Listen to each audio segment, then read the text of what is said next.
Egoísmo alimenta a boa vida. Caridade enriquece a vida boa, cheia. Nós queremos a boa vida ou a vida boa? Essa não é a questão que a benfeitora Sheila nos propõe a refletir. Nem sempre a boa vida significa vida boa. Muitos estão na boa vida do egoísmo, do vício, da indisciplina, do crime, da preguiça, da corrupção, da ignorância.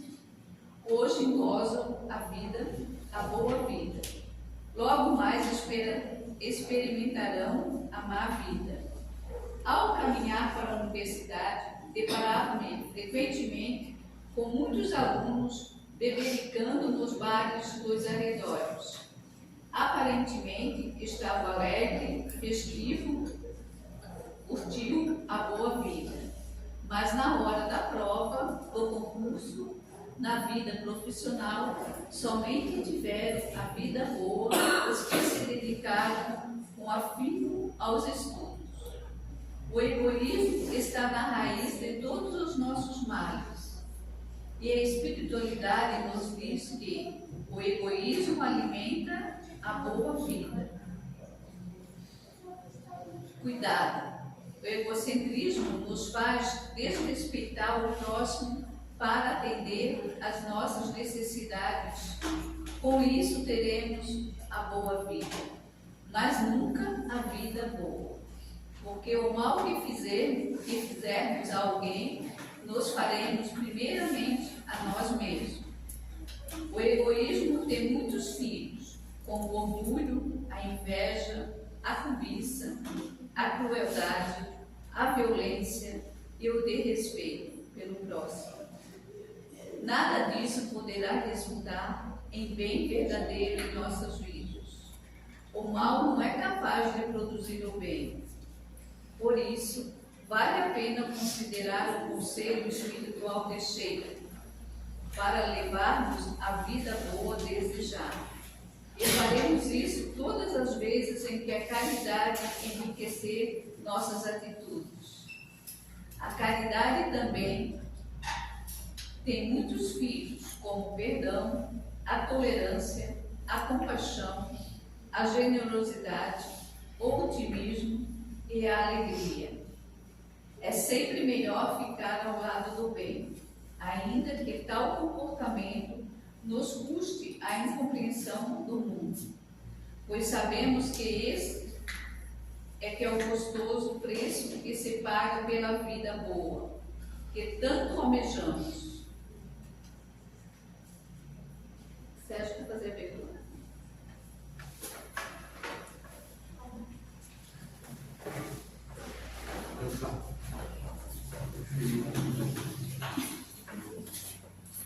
Boa noite, meus irmãos. Sejam todos bem-vindos a essa casa de oração. Vamos fechar os nossos olhos, fazer a oração que Jesus nos ensinou, para darmos início à nossa palestra de hoje. Pai nosso que estás nos céus, santificado seja o vosso nome, venha a nós o vosso reino, seja feita a vossa vontade, na terra como é feita nos céus. O pão nosso de cada dia nos dai hoje, perdoai as nossas ofensas, assim como nós perdoamos a quem nos tem ofendido, e não deixem-nos cair em tentações, mas livrai-nos de todo mal, e assim seja. Sendo assim, damos por aberta a nossa palestra doutrinária dessa noite. Boa noite.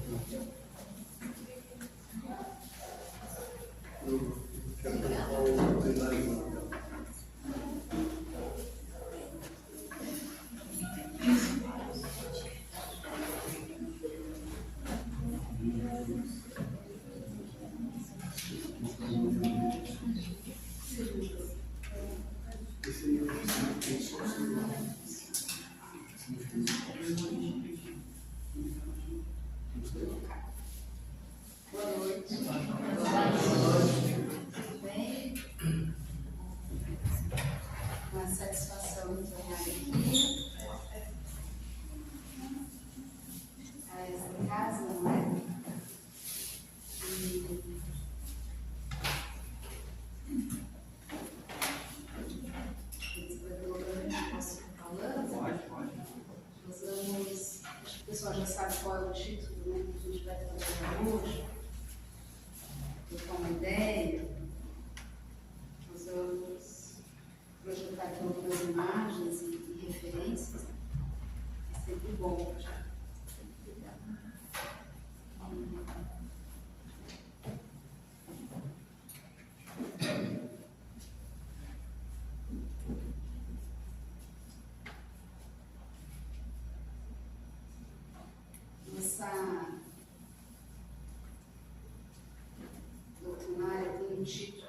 chama Por Medo, Esconde o Talento na Terra.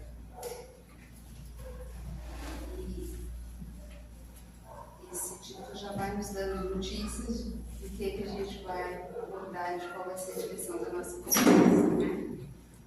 Porque ela está baseada na parábola dos talentos, que nós vamos encontrar no Evangelho de Mateus. Quem aqui já ouviu falar na parábola dos talentos? Algumas pessoas já ouviram falar nessa parábola, né? É uma parábola belíssima. Com todas as parábolas de Jesus, essa não é diferente de uma parábola belíssima. E aí eu vou lendo aqui então, extraindo do Novo Testamento. Essa narrativa aqui nós tiramos do Novo Testamento, tradução de Haroldo Dutra, que foi editado pela Editora da Fé.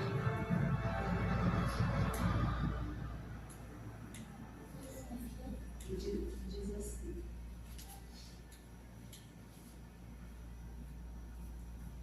posso? Eu vou lendo, e aí uma hora vai dar certo, né? Acho que não, então vamos. Evangelho de Mateus. O microfone fica mais alto? Eu acho que não. Eu acho que o microfone é só para o celular, né? E meu tom de voz é esse, Amanda. Se você quiser ir mais para frente. A gente vai tentar diminuir isso. Eu vou olhando e você vai fazendo leitura labial, tá bom? Na medida do possível, a gente vai levantando um pouquinho. Mas a parábola diz assim: pois será como um homem que, ausentando-se do seu país, chamou seus próprios servos e entregou-lhes seus bens. Quando Jesus diz, pois será como um homem, ele está fazendo referência ao reino dos céus. Não é? É uma das parábolas em que ele vai fazer comparações. Então, por isso ele inicia a narrativa assim: pois será como um homem que, ausentando-se do seu país, chamou seus servos e entregou-lhes seus bens. A um deu 5 talentos, a outro 2 e a outro 1, a cada um segundo sua própria capacidade. E ausentou-se do seu país imediatamente. Tendo partido, o que recebera 5 talentos, trabalhou com ele e ganhou outros 5. Do mesmo modo, o que recebera 2, ganhou outros 2. Porém, o que recebera 1, saiu, cavou na terra e escondeu a prata do seu senhor. Muito tempo depois, veio o senhor daqueles servos e ajusta contas com eles. Aproximando-se, o que recebera 5 talentos, trouxe-lhes outros 5, dizendo: Senhor, 5 talentos me entregaste. Ganhei outros 5. Disse-lhes o seu senhor: servo bom e fiel, foste fiel sobre o pouco, sobre muito te constituirei. Entra na alegria do teu Senhor. Excelente. Aí, bom, já me perdi. Aproximando-se também, o que recebera 2 talentos, disse: 2 talentos me entregaste. Ganhei outros 2. Disse-lhe o seu Senhor: excelente, servo bom e fiel, foste fiel sobre pouco, sobre muito te constituirei. Entra na alegria do teu Senhor. Mas, aproximando-se também, o que tinha recebido 1 talento, disse: Senhor, soube que és um homem duro, que ceifas onde não semeaste e que recolhes onde não espalhaste.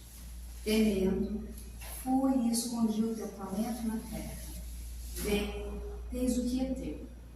Em resposta, o seu senhor lhe disse: servo mau e preguiçoso, sabias que ceifo onde não semeei e recolho onde não espalhei. Portanto, devias ter entregado as minhas pratas aos banqueiros, e quando eu viesse, receberiam o que é meu com juros. Tirai, portanto, dele o talento e dai ao que tem em abundância. Mas daquele que não tem, até o que tem lhe será tirado. Lançai o servo inútil na treva exterior. Ali haverá o pranto e o ranger de dentes. Vejam essa parábola, que é onde ele vai fazendo uma comparação. Antes dessa parábola, ele está falando também, né, para quem tem mais ou menos uma noção da sequência do Evangelho de Mateus, né, ele vai falar sobre a parábola das 10 virgens, então comparando também.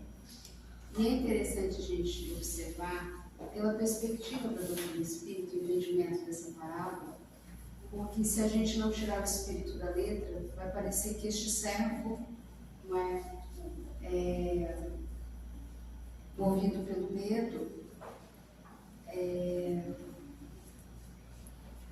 se destoou muito dos outros dois, quase que de propósito. E a gente vai tentar entender isso a partir dessa perspectiva também do medo, para que a gente possa observar o quanto ele, às vezes, impede que a gente possa executar os nossos projetos. E é mais ou menos isso, então, que a gente deve observar num primeiro momento.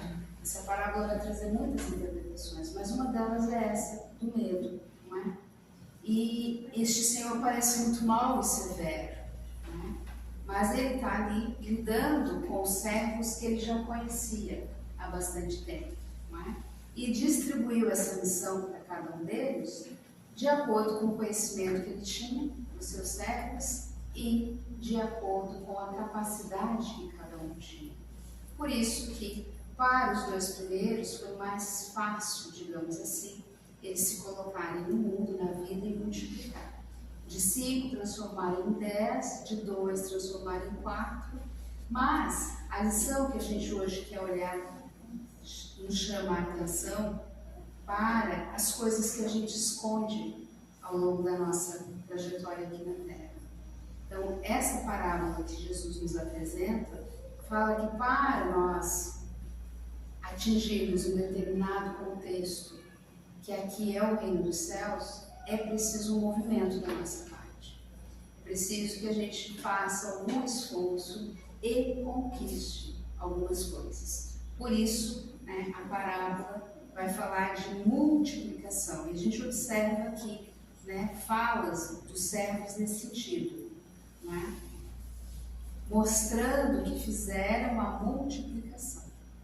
E uma coisa que nos chama a atenção é que eu gosto muito dessa expressão que é dita aqui por Mateus, né, parafraseando Jesus, que este Senhor diz: foste fiel no pouco, sobre muito te constituirei.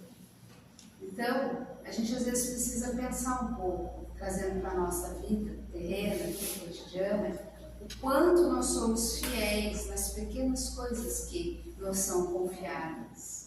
O quanto a gente faz aquilo que é esperado que a gente faça, de pequenas ações, de pequenos movimentos. E às vezes nós não somos fiéis aos pequenos movimentos, às pequenas tarefas e exigências e papéis que nos são colocados. E a gente já está querendo muito, não é? A gente às vezes quer uma recompensa muito maior do que o nosso esforço individual para as pequenas coisas. Isso é algo que também fica evidente aqui nessa passagem. Por isso que as 2 vezes em que ele aborda o servo que recebeu 5 talentos e o que recebeu 2, ele diz isso: bom e fiel, foste fiel no pouco, no muito te constituirei. E a gente então precisa fazer essa reflexão. Como é que a gente está esperando da vida os retornos, não é? Às vezes a gente quer muito da vida, sim ou não? Queremos o melhor, não só o muito como o melhor, não é? Mas qual é a nossa contrapartida? Qual é a qualidade da nossa contrapartida? É sobre isso que a gente precisa pensar. E aqui, nos evangelhos, nós vamos observar várias outras expressões, orientações, exemplos de Jesus nos falando que nós vamos receber de acordo com as nossas capacidades. Há uma fala dele que traduz isso que está sendo posto aqui, que é a cada um segundo as suas obras. Já ouviram essa expressão? A cada um segundo as suas obras. Você vai receber de acordo com aquilo que você fez por merecer. Então, sobre o muito que a gente pode fazer a partir do pouco que nos é confiado. Então a gente vai tendo essas experiências, por exemplo, na nossa família. Quando a gente é criança, né, e aqui todo mundo já foi criança, e aqui ainda temos algumas crianças nesse processo, mas quando nós fomos crianças, nós não tínhamos grandes responsabilidades na nossa casa, não é verdade? Eu me lembro de pouquíssimas coisas que eu fazia lá pelos meus 7, 8 anos. Era varrer o pátio, não é? Eu tinha que cuidar da alimentação do nosso cachorro, a gente sempre teve cachorro, e tinha que ir na venda, buscar às vezes algumas coisinhas. Eu não sei se alguém aqui é do tempo da venda, como é que chamava aqui, se era armazém, mas enfim, a gente, algumas coisinhas era a minha função ir lá buscar. Então, à medida que a gente cresce, as obrigações, os deveres e os desafios que os nossos pais ou cuidadores nos impõem vão ficando maiores, de acordo com a nossa capacidade. E a gente vem para a Terra também, mais ou menos, né, com essa lógica. Nós vamos recebendo oportunidades para nos desenvolvermos e também mostrarmos os nossos talentos de acordo com o nosso processo evolutivo. E aí é preciso então que a gente saiba que vai receber de acordo com o esforço que a gente fez. Esta parábola fica muito evidente isso. Os que multiplicaram entraram na alegria do Senhor, mas aquele que por medo escondeu, ele obviamente não podia ser agraciado com as mesmas bênçãos e oportunidades. E aí a gente fica pensando, né, mas esse Senhor podia ser bonzinho, podia relevar, mas a gente está falando aqui de uma parábola que fala de como ascender e como chegar ao reino dos céus. Porque era isso que Jesus estava exemplificando. E aí não tem jeitinho. Tem movimentos, obviamente que existe a misericórdia divina, né? Mas naquilo em que a gente tem capacidade de se desenvolver, espera-se que a gente possa fazer por onde? Para alcançar a recompensa, né? Que é a alegria do Senhor. E, obviamente, ficar sob a proteção desse Senhor é muito importante. Não é? Então, vamos pensar sobre o medo. E aí, tem aqui algumas perguntas que eu vou trazer para vocês. Nós vamos trabalhar todas elas, mas tem algumas coisas que a gente pode refletir. Porque o medo é uma emoção básica, todos nós vamos sentir. Nesta parábola ficou evidente que foi o medo que paralisou, o medo de ser castigado, medo de ser avaliado e julgado pelo seu Senhor, fez com que o servo não quisesse correr nenhum risco. E aí ele enterra o talento, depois a gente fala o que era esse talento. Lá na época, o que significa hoje para a gente aqui, 2025. Então, do que a gente tem medo? Do que o medo, hoje, dia 21 de fevereiro de 2024, tem paralisado a gente, tem impedido a gente de viver? Se não agora, no passado, do que o medo já nos impediu de viver e de alcançar? Quantas coisas a gente abriu mão porque não tinha naquele momento coragem, às vezes um determinado apoio, sentia-se sozinho, desamparado, desencorajado e recuou. A gente precisa pensar sobre isso. Todos nós sentimos medo, volto a dizer, é uma emoção básica, mas em excesso ele vai travar, vai prejudicar. Na medida certa nos protege, e é importante que a gente tenha medo, tenha prudência e não se jogue em tudo, porque não vai ser tão interessante assim. Não é? Agora a gente também precisa pensar sobre isso. Quais medos a gente já manifestou e que talvez possa, a partir de agora, trabalhar em nós? e, quem sabe, utilizar da melhor maneira possível ele, equilibrando, porque ele nos traz uma informação de contexto, também nos avisa o momento da gente avançar e recuar. Isso é bem importante, então ele não é de um todo bonito. Mas também retira da gente a oportunidade de nós enriquecermos a nossa existência.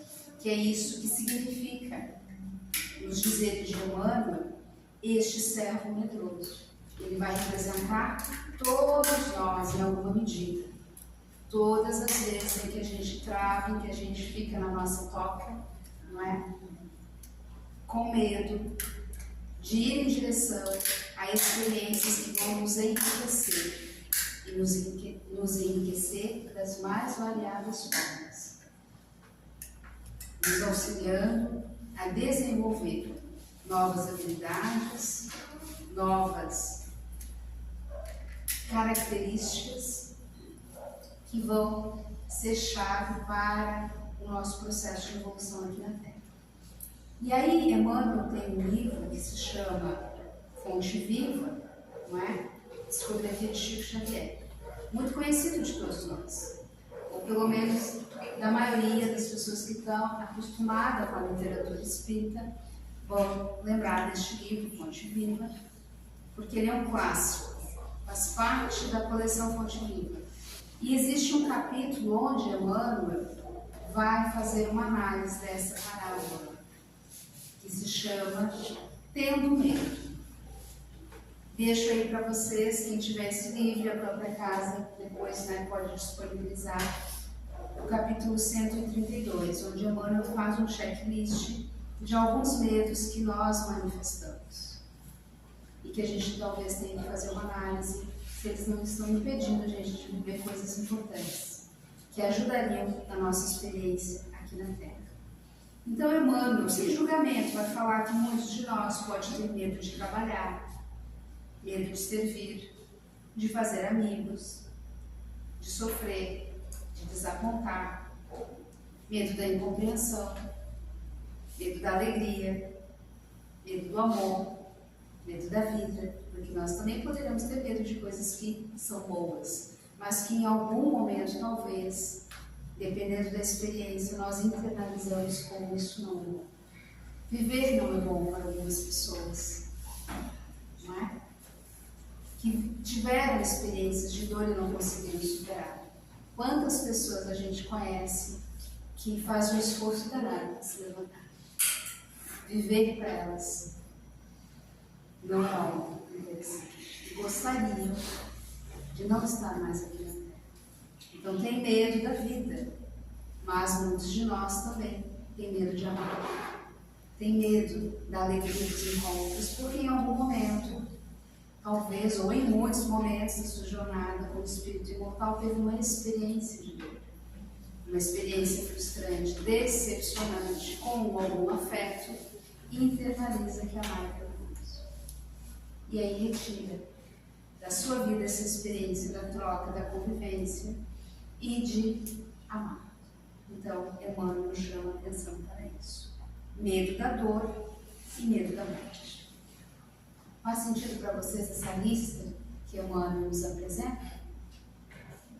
São medos que a gente pode observar por ele e não nos cabe julgar. Isso é algo que a gente precisa pensar e refletir, não é? Porque às vezes nós fizemos pouco caso do medo do outro. Achamos, porque não faz sentido para nós, que aquela pessoa não deveria estar sentindo medo, que é irrelevante, que é uma bobagem, não é? A gente ouve tantas palavras e frases que denunciam o julgamento. Não é a nossa experiência. Então nós não temos o direito de falar sobre. É a experiência do outro. Então aqui, uma das coisas que a gente pode observar é o convite que essa parábola nos faz para que a gente tenha também compaixão. Empatia e compaixão. Não nos cabe julgar o medo de ninguém. O que a gente precisa fazer é talvez tentar entender o que será que aconteceu com essa pessoa para que ela tenha medo de algo que eu não tenho. Para mim é muito tranquilo de experienciar, né? De estar ali na presença. E a gente vai ter os mais variados meios, pensando para além dessa lista que Emmanuel nos apresenta. Nós podemos ter medo de avião, por exemplo. Né? Conhece alguém que tem medo de avião? Medo de animais? Não é? Fobia de um determinado contexto. Pessoas que têm fobia de hospital, por exemplo. Fobia de um lugar público. Não é? Fobia é um transtorno de ansiedade. Diagnosticado, a gente precisa tratar para viver um pouco melhor. Não é? Então não nos cabe a gente julgar em medo de ninguém. Mas essa parábola também tem uma outra oportunidade de reflexão, que tem a ver com missão. Porque os 3 servos receberam uma missão de multiplicar o talento. O servo que recebeu 5 talentos, ele sabia que tinha que multiplicar. Porque era a cultura deles. Quando você recebe um montante, porque o talento lá era moedas de prata. Era uma medida de moedas de prata. Quando se recebe muito dinheiro, a gente aplica. A gente multiplica, a gente investe. Então, eles sabiam que tinham a missão de multiplicar. Então, a parábola vai falar de algo que é muito familiar de todos nós, que é a nossa missão aqui na Terra. Ninguém vem a passeio, vocês já ouviram essa expressão? Ninguém vem a passeio na Terra, significa que a gente também recebe uma missão. Não somos espíritos missionários, mas todos nós temos as nossas tarefas. Então, quando a gente fala de missão aqui, nós não estamos falando de uma missão robusta, como alguns missionários que vêm para a Terra com tarefas muito grandes, que envolvem o progresso de uma coletividade. Nós estamos falando de tarefas, missão, tarefa mais modesta, ligada ao nosso projeto reencarnatório. E quando nós conseguimos a bênção da reencarnação, passamos lá pelaquela fila que nos dão notícia os espíritos que a fila é grande e que demanda uma logística considerável para a gente estar aqui na Terra. Então, antes disso, tem um preparo e tem um porquê da gente vir. Então, os servos aqui, Jesus nos conta, né, fazendo essa analogia, receberam missão e todos nós também recebemos a nossa. 2 dos 3 deram conta da missão. Não é? Quando o Senhor chegou, prestaram contas e estava ok. Teve um que não. E aí a gente tem que se perguntar: em qual fileira a gente ia transitar? Se tivéssemos agora que prestar contas da nossa reencarnação para os nossos mentores, por exemplo, se nos chamassem para uma conversa durante o desdobramento do sono e a gente pudesse recordar no outro dia, não é? Porque essas conversas a gente tem a toda hora com os mentores, a gente só não recorda. Será que a gente poderia dizer, olha, estou dando conta? Ou talvez a gente fosse se sentir um tanto quanto constrangido e pedir um pouco mais de tempo, de paciência, veja bem. Como é que seria? Coisas para a gente pensar. Todos nós estamos aqui na Terra com uma tarefa. Então, seria interessante, inspirados nessa parábola dos talentos, a gente se questionar. Como é que está indo o nosso projeto reencarnatório? Intuitivamente, é possível a gente ter uma noção do que veio fazer aqui na Terra. E se eu perguntasse agora para vocês, vocês sabem o que vieram fazer aqui na Terra dessa vez? Vocês saberiam me responder? Sim ou não? Não. O que falta?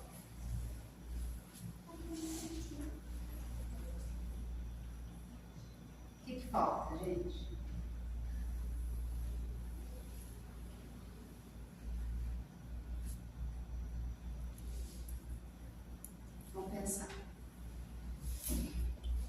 Hoje é noite de reflexão.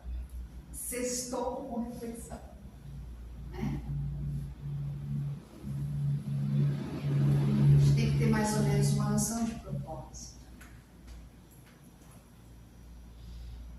Né? Para que se veio na casa espírita? Cada um mais ou menos sabe o que veio fazer aqui. Não só hoje, mas quando decidiu, eu acho que a doutrina espírita tem um caminho interessante. Porque a gente poderia estar em outro caminho. Né? Poderíamos agora, por exemplo, estar na missa. Não é? Porque lá tem alguma coisa dentro, né, do escopo do catolicismo que nos direciona pelo caminho. Poderíamos estar no templo budista. Porque lá também, dentro da filosofia budista, existe alguma coisa que nos chama. Então, nós vamos escolhendo algumas coisas para a nossa vida. Não pode ser aleatório, deve ser pensado. Né? Para que a gente só isso serve, isso não serve. Então, tem coisas que a gente mais ou menos vai se direcionando intuitivamente. Outras, a gente tem muita certeza, olha, é isso que eu quero para a minha vida. Muitos provavelmente chegaram aqui a partir do convite de alguém. Vieram, acharam interessante, voltaram e estão aqui há alguns anos. Não é? Outros, desde muito cedo, entenderam que era um caminho que trazia um esclarecimento que fazia lógica, sentido. Então, a gente talvez tenha colocado no nosso projeto reencarnatório que iria trabalhar, ou que iria se desenvolver a partir do caminho, não é, da filosofia espírita. Muitos de nós, provavelmente, também colocou lá no seu projeto reencarnatório tarefas muito específicas dentro do movimento espírita, ou dentro da seara do Cristo, não necessariamente partindo de uma filosofia, né, de uma instituição religiosa. E assim, outras áreas da nossa vida. Que às vezes a gente tem uma tendência, um gosto, vamos dizendo do nosso projeto aqui na Terra.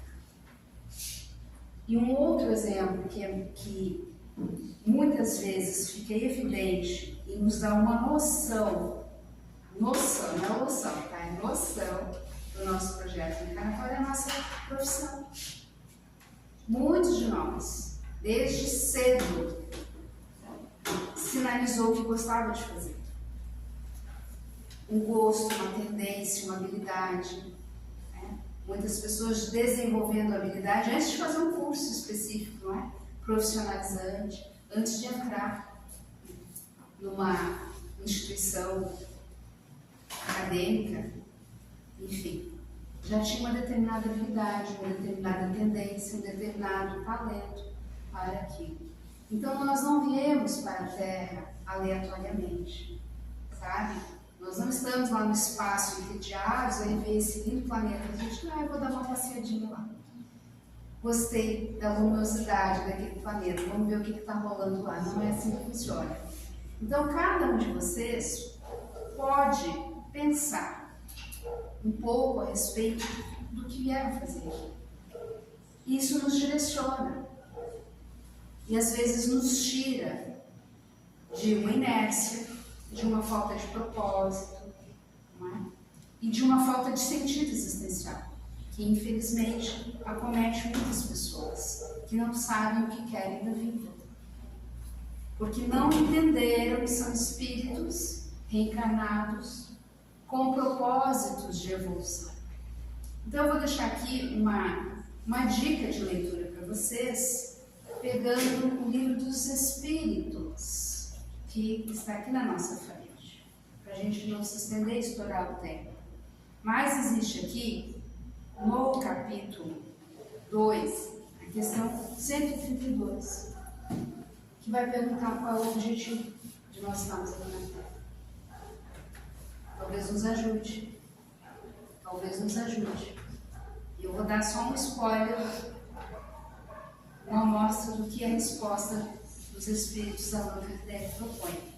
Porque Allan Kardec perguntou assim: qual é o motivo da encarnação dos Espíritos? A primeira parte da resposta, eles disseram: Deus lhes impõe a encarnação com o objetivo de fazê-los chegar à perfeição. Numa única existência a gente chega à perfeição? Aqui a gente já tem uma resposta que nos ajuda a chegar à perfeição. O que não é perfeito em mim ainda?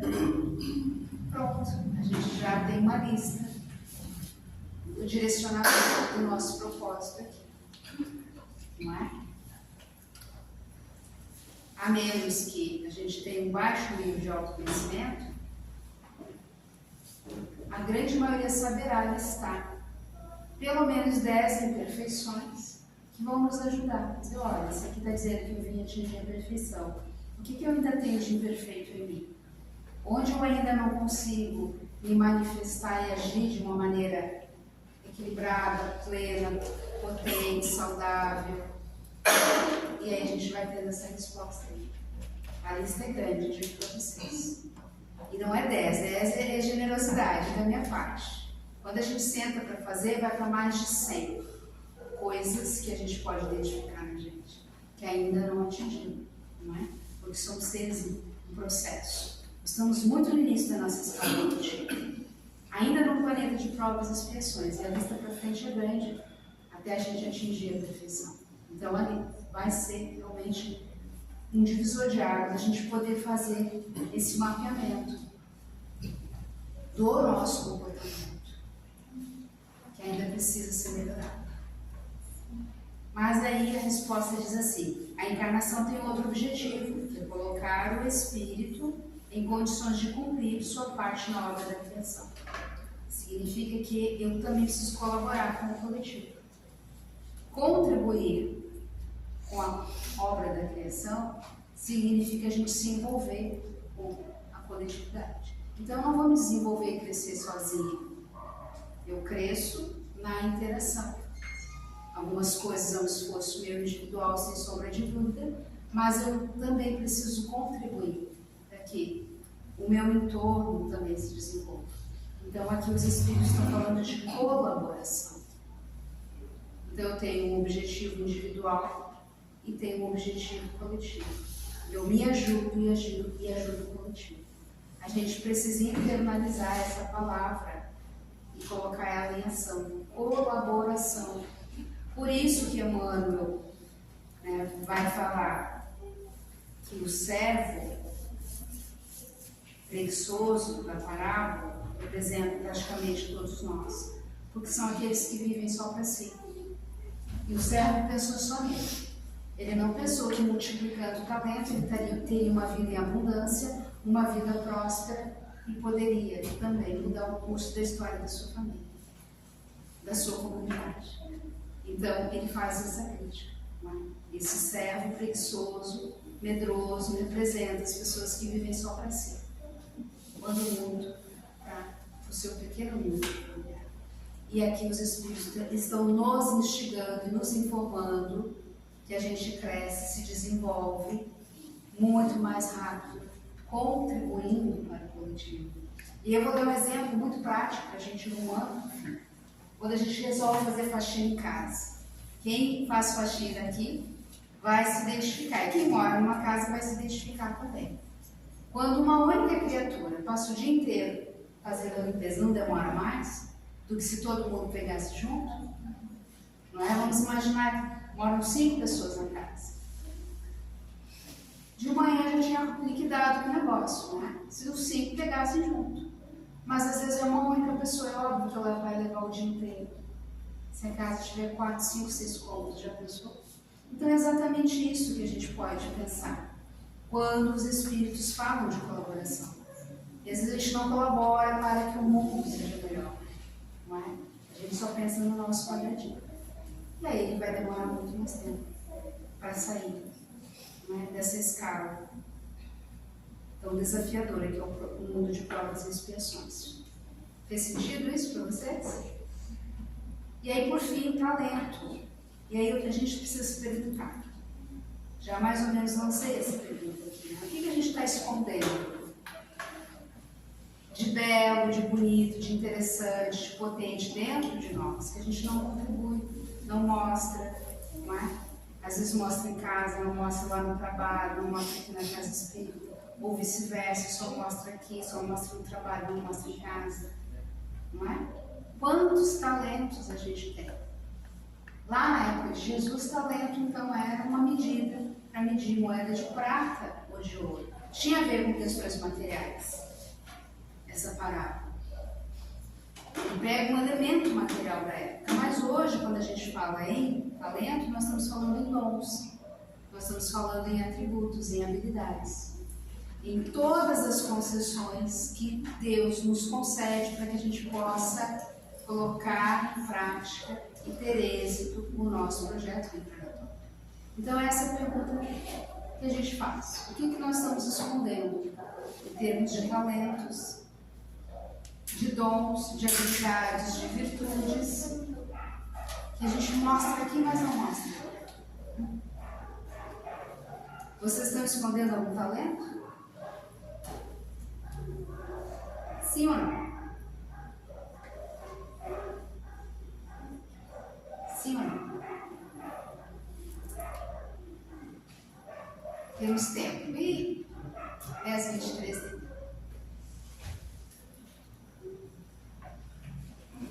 Só os servos escondem. Lá na parábola, a humanidade não esconde. Será que Jesus só falou para o povo lá daquele tempo? Essa parábola era só para eles e não era para nós? Nós também estamos escondendo os nossos talentos. E aí eu vou citar aqui que sexta-feira à noite a gente já está com os neurônios recolhidos, o cérebro já está exausto, não é? Mas vejam se faz sentido. Fiz uma listinha só para a gente pensar. Talento, gentileza. Tem gente que esconde ou não esconde? É gente no trabalho, não é gente em casa. Confere?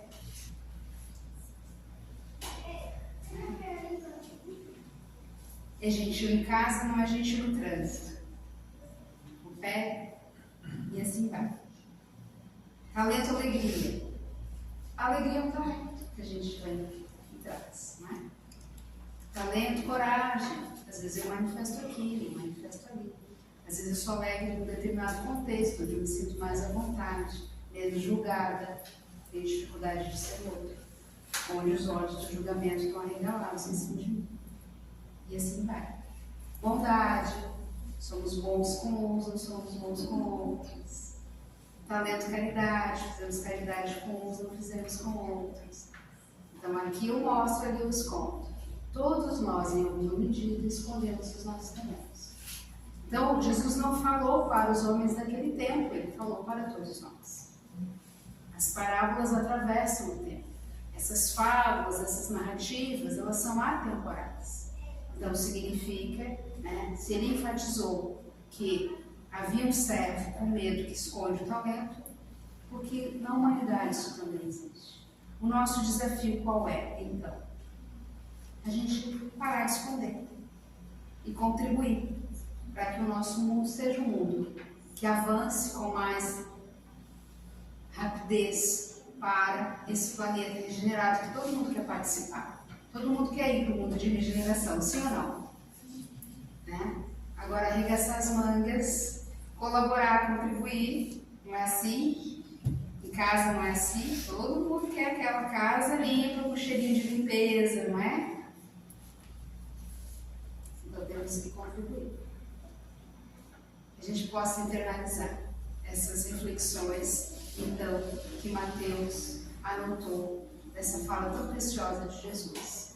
A oportunidade que a gente tem de multiplicar e enriquecer não só a nossa existência, mas enriquecer a existência daqueles que partilham dela conosco e de sobra contribuir para a coletividade, para a nossa sociedade.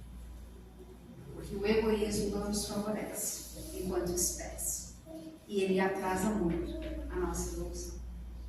Então, quando um cresce, é importante que todo mundo no todo possa crescer. Senão, aquele crescimento é efêmero, é é fogo de pá, não é? Ele vai brilhar rapidamente, mas daqui a pouco vai virar cinza. Que possamos seguir os passos do nosso Mestre Jesus, que Ele seja a nossa inspiração diária. Muito obrigada pela oportunidade dessa hora, do convite para estar aqui com vocês.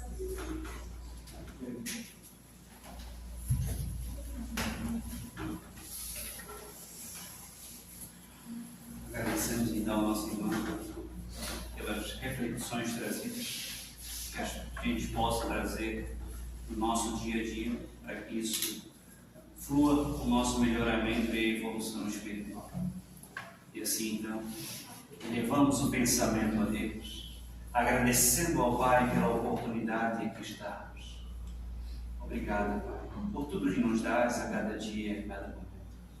Perdoa nossos erros e faltas que ainda são tantos. Mostra-nos o caminho da luz e da paz.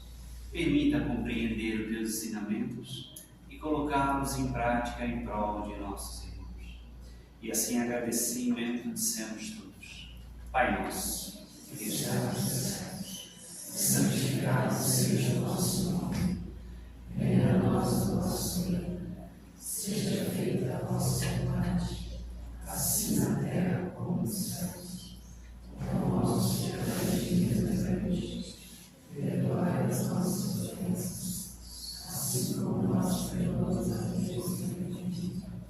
E não nos deixes cair em tentação, mas livrai-nos do mal.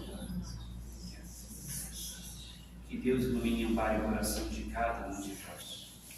Tenha um ótimo final de semana. Pedimos que permaneçam sentados, que vamos ter o passo logo em seguida.